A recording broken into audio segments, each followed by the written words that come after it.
Episode 39. Did I say action? No, I didn't. Action. So I'm going to introduce this week their GIA Judy. Because forget my name there for a this is second? our last week of this format. Mm-hmm. We're changing our format. We've decided to go more global. And provocative. And what was the other word? Audacious. Audacious and provocative with the podcast. And so as of next week, as we evolve, and we are evolving, and we are going to be very much more candid in our approach to things. I want to call it authentic. Authentic's a good word. Because it's not that we've held back per se. Well, kind of. But we have in a way, limited the verbiage we normally use. The verbiage and the outrage we have and about a few things. And we're going to talk about that today. We've really tried to play both sides of the diamond industry, and what I'm speaking about specifically is the lab-grown versus the mined diamond. And look, I'll say this right up front. Make your own choice as to what's important to you. The numbers notwithstanding. But there's been a lot of changes in the diamond industry, and what really got us last week, and where we decided we're going to go a little bit tougher on the news and bring you news. We think you need to know when a woman gets, for example, a diamond engagement ring, it's great to have the most beautiful diamond.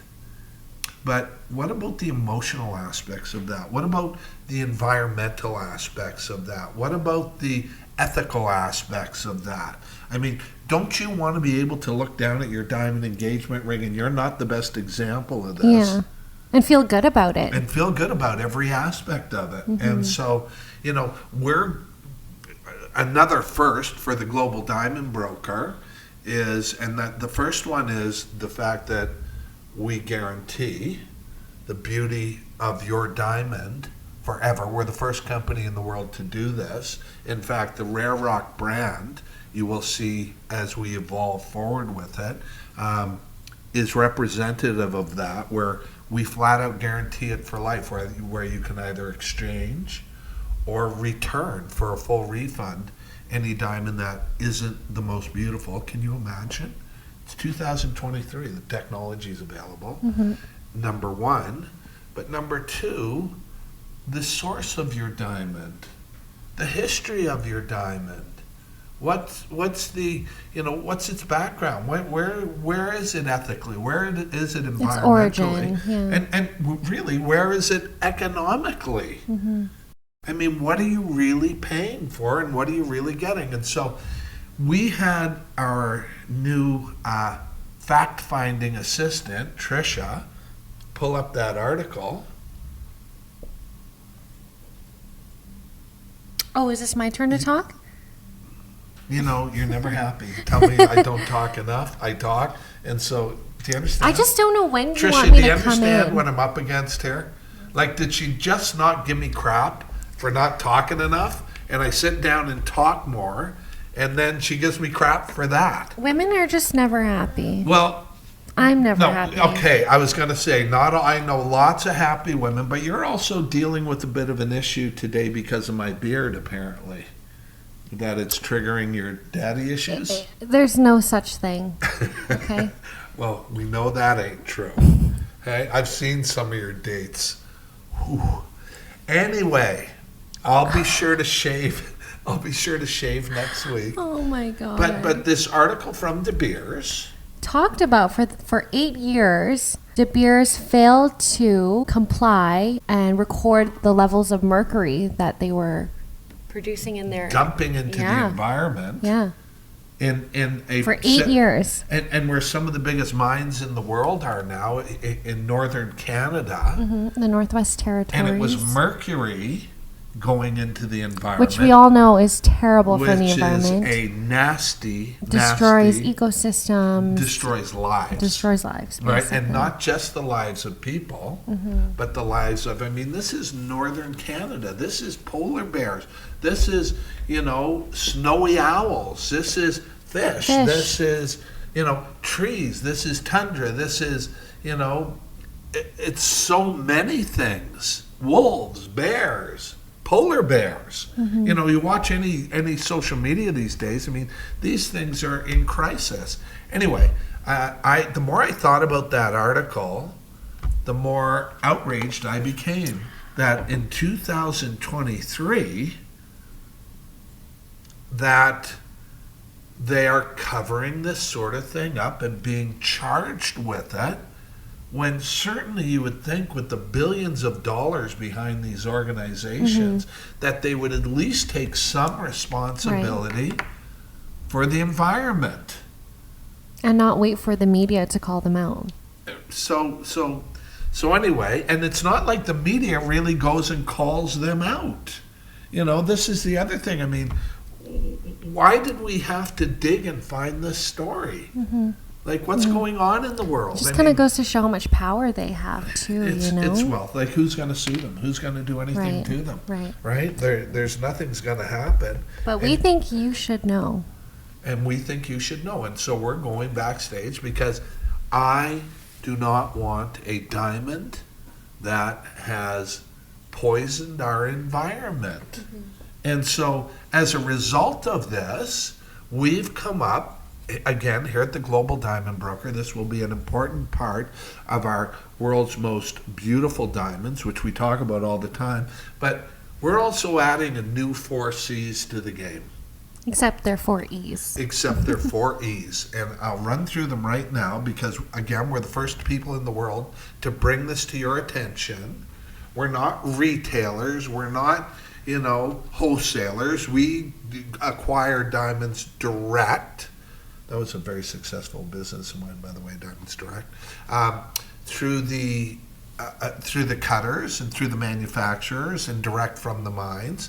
And so here's the 4 E's to go along with owning the most beautiful diamonds in the world. You can now have the peace of mind that your diamond's been ethically sourced and is 100% conflict-free. There's no blood diamonds here. Like, you can look down at your diamonds and know that there's no blood on its hands. And I hate to say it, but again, if you Google, this stuff's still going on today. Why aren't people talking about it?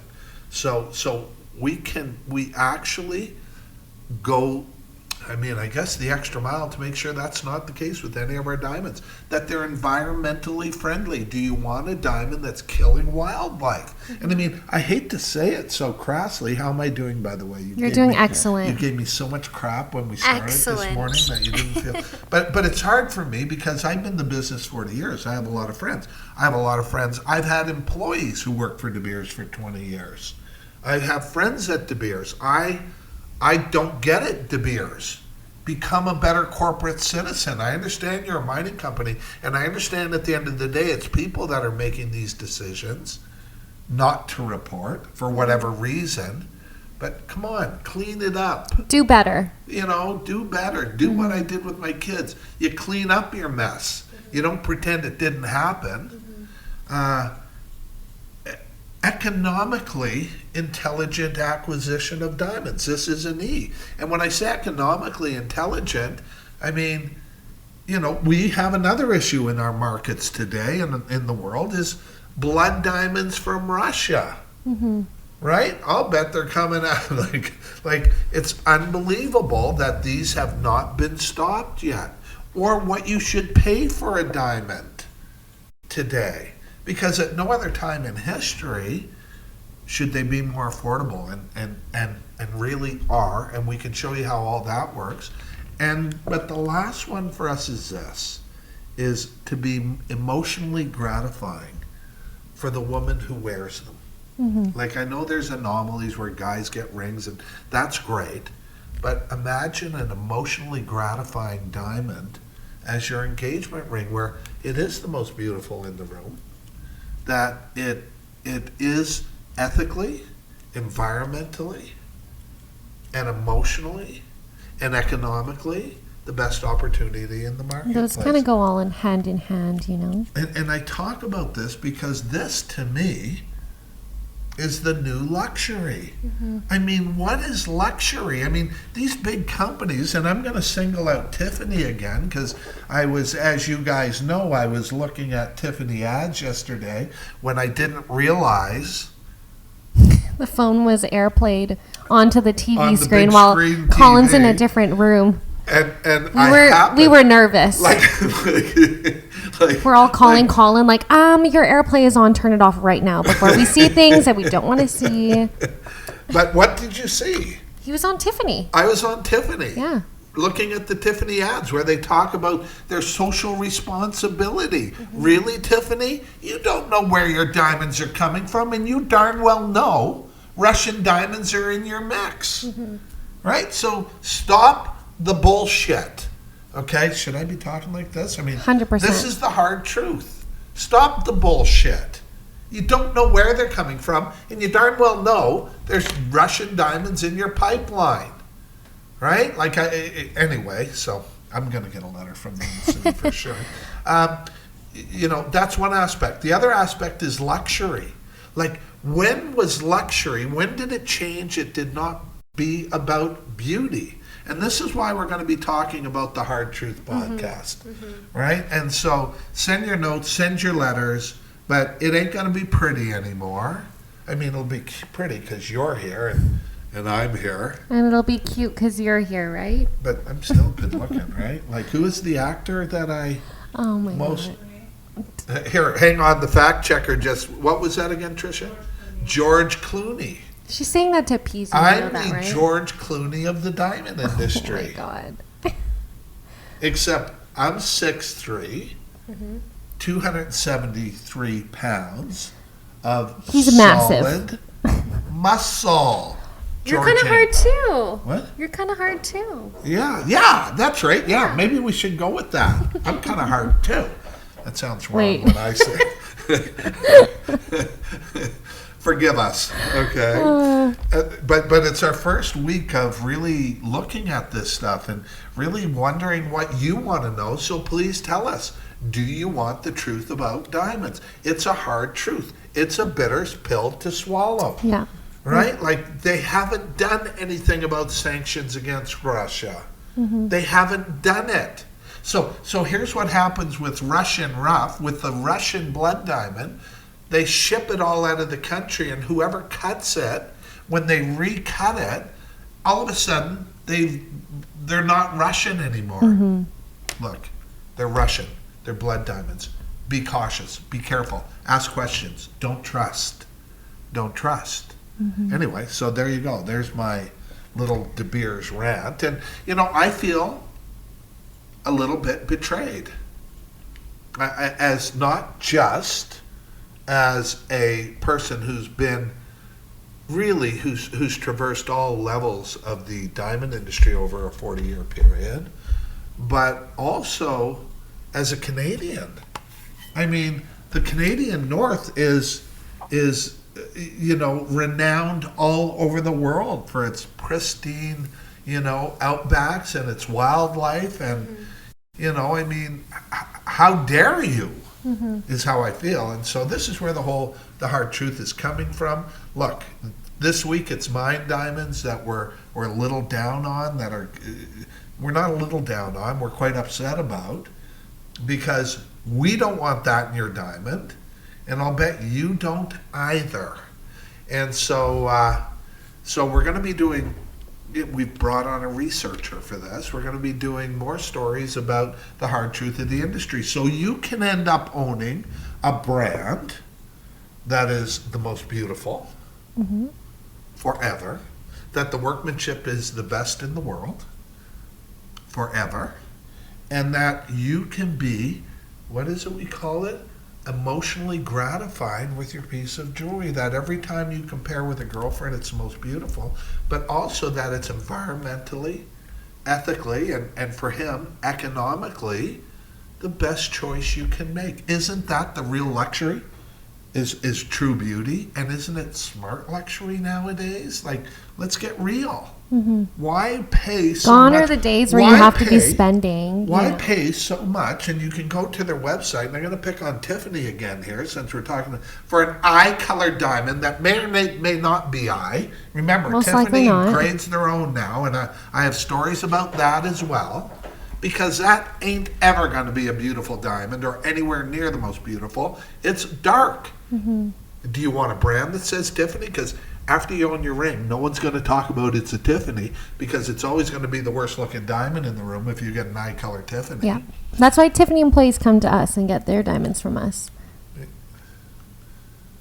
It's so cute that you just jumped in like that. Oh. I was getting on a bit of a rant there. You sort of stopped me mid-rant. But Colin's right. Gone are the days where you have to be spending a freaking mortgage for your diamond. To have true luxury. Right. And to have beautiful diamonds when they're IJ color. It's not possible. They're dark. If you want dark diamonds and you want to be economically stupid, well, I mean, this is really what we're talking about, so we may as well start talking about it. I've been watching too much Joe Rogan, I think. Okay? I can feel the inspiration. But seriously, today. I want people to hear what we're talking about. We're here to not disrupt an industry, but to help you look closer at what you're spending thousands of dollars on, tens of thousands, hundreds of thousands, millions in some cases with clients we have, who are understanding the real value of a diamond. Look, the diamond industry gets a lot of bad press, some of it justifiably. But we can't run away from that. But there are diamonds that, are the most beautiful and are the 4 E's. They're ethically sourced and conflict-free. Right? We got to get that one. That one's got to go on with that because conflict is not a E word. Okay? Then let's just leave it at ethically sourced. They're ethically sourced. And conflict-free. They're environmentally friendly. Yes, they are. They are economically intelligent. And That's finally, a very good word, intelligent. Who came up with that one? an intelligent man. Because look at you. Your daddy issues are popping up all over. Okay, no. It's not happening, okay? Just so you know. We don't want it to happen. I know. When I kid you about being on TikTok together as the older, younger couple, Ew. I'm kidding. Now, I Ew. know you must sit around and think, maybe, but the answer is no. Colin, okay? no. And I'll go back to what I told you in an earlier podcast. I can do a lot better than this, okay? I know you can. And finally, it all adds up to emotionally gratifying, which is what you want. You want to look, I've been kidding our clients lately because here's what we get. And if you're one of our clients, you know this already. oh my God. Everywhere you go, your diamond's the most beautiful in the room. Everywhere you go. I don't care if you're places I've been, like the Elton John's Academy Awards party, sitting at tables with Kim Kardashian and Jim Carrey and Nicki Minaj. If you're there, or you're in a pair of jeans out at your son's soccer game or your daughter's basketball, doesn't matter. These are the most beautiful diamonds in the world wherever you go forever.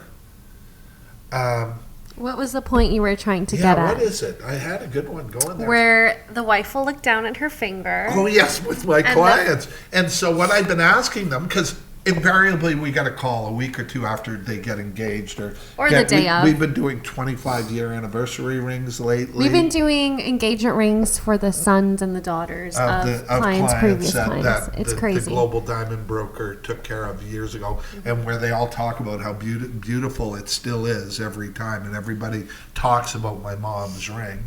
By the way, that's the only return on whatever money you spend on these things. And so I've been asking the clients when they call and tell me how amazing our brand is, and we have a name for the brand, it's Rare Rock, I ask them who they think of first. Do they think of me or their husband? Because No. And when I ask it, you understand what happens every time now? Tell They think of me first. Yeah. So when someone says, "Oh my God, your diamonds are so beautiful," and if they're not saying that, you've got to wonder what the heck you spent your money on. Because if it's not the most beautiful, it ain't worth it. It ain't worth it. It ain't. Spend your money on something else. What is that one when I first started doing TikToks, where I'm famous now?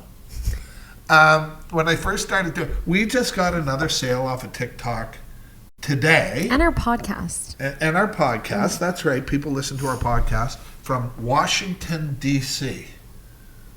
Right? Crazy. And we were talking about the amount of bullshit that comes out of that city. But we're cleaning that away. We're just bringing you the hard facts. That's what we're going to be about. That's what this podcast is going to be about. Please fact check us, because we have our own fact checker. And Colin likes to be Challenged. Challenged, there you go. I like people who challenge me. Yeah. It's what I live for, really. It really is. So, and I get a lot of them, right? The industry, not so much Not so anymore, much. because I crush them. I mean, it's amazing, because personally, I've been an expert and had the opportunity to really, I say it like this, traverse more aspects of the industry than I will bet you anybody in the industry today. You know, opening a national chain of retail stores, being the agent for a family like Uncle Eddie Greisberg, being mentored by this guy who was a former site dealer for the De Beers Diamond Corporation. And when I say I have strong ties to De Beers, I mean it, and smarten up De Beers, because I care about those people, to my position as an authorized partner, one of the first 5 people in the world with the world famous, Argyle Pink Diamond Mine, owned by Rio Tinto, an amazing organization. By the way, we don't need to worry about where those diamonds came from, all the way through to building a company like Diamonds Direct, and hands-on all the way through. I mean, I don't think anybody in the world's done those things, and I know for darn sure none of them are TikTok famous. By the way, please don't close TikTok. We do so well for. Should I be crying like that? Should I beg? What are you going to do now when you sit I on the want to toilet? appear before Congress. Okay, I think that's what I should do. I would love we're you gonna- and the TikTok CEO together side by side. Okay, appearing before Congress to lobby for TikToks. I mean, here's what I find amazing is TikTok. I was watching Morgan Freeman the other day talking about this, and what governments get a little uncomfortable with is when people can communicate without them. Yeah. Right? Freedom. There's all these restrictions on Instagram, and it's very much an American company, but Facebook, same thing, but TikTok doesn't have those. We can talk to each other on TikTok without Big Brother watching, but now Big Brother's had enough of it. It's really quite fascinating and quite sad when people have a voice, but this is the world we live in, and things are kind of crazy out there right now. And so with our podcast, what we're going to do is try to really distill the essence of what diamond ownership is, how you should own, what some of the tricks of the trade are to understand ownership of a diamond, and to not get caught up in stuff that's actually absolutely caca. By the way, I can't believe I went on to Tiffany. My whole team was watching the screen at the time, and Were you on the toilet? no, I wasn't on the toilet. I was sitting in my chair in my office. That's so. What kind of question is that? Like, are you talking about recently or yesterday? Like, unbelievable. No boundaries whatsoever. Oh my This new God. format we'll hear a lot more from Judy when she can open her mouth about just about anything. And not have to be worried about the repercussions. of what Anyway, I so say. next week is our new format. I got to cut this off before you go too far again. Okay. Okay, like, we're good. In this case, De Beers bad. De Beers. Don't do it. Do Be better. A better citizen of the world. Do better. Right? Like as the global diamond broker, it's like I said the other day on Earth Hour, we're here doing our part. It's Do 2023. yours. There's no reason. Right? You've made billions off of organizations across the world. I don't want to see your ads, coming up where you're in Africa saving elephants, but destroying polar bears in northern Canada. That's pretty good, right? It was really good. It's crazy how well I know all this. Yeah. Right? Anyway, what are we going to call ourselves? Are we going to sign off as the last episode of the Global Diamond Broker podcast? So emotional I for think me. we have to. But yeah, it's the last episode as the Global Diamond Broker. We'll be back next week for episode 40 and Holy 1. shit. All at the same time. That's crazy. The part you love best about this is you're going to be able to use expletives, isn't it? Right? So Like you're going to excited. be able to use swear words. We're going to use them sparingly, of course, but We'll try. I'll try my best. Sometimes it's important, it's like To get when your point across, sometimes you got it, right? Like if I go before Congress about TikTok, then I won't Mm-hmm. use expletives. But here we may drop one or two. So A cute cover little the kids' F-bomb. ears because I'm sure none of them have heard the word before. Yeah. You're gonna have to beat that. Okay. Anyways, you guys, we will see you next week. Thank you for tuning in. And if you We're have the any... Global Diamond Broker, the world's most beautiful diamonds, prices set defy comparison, and think of the 4 E's.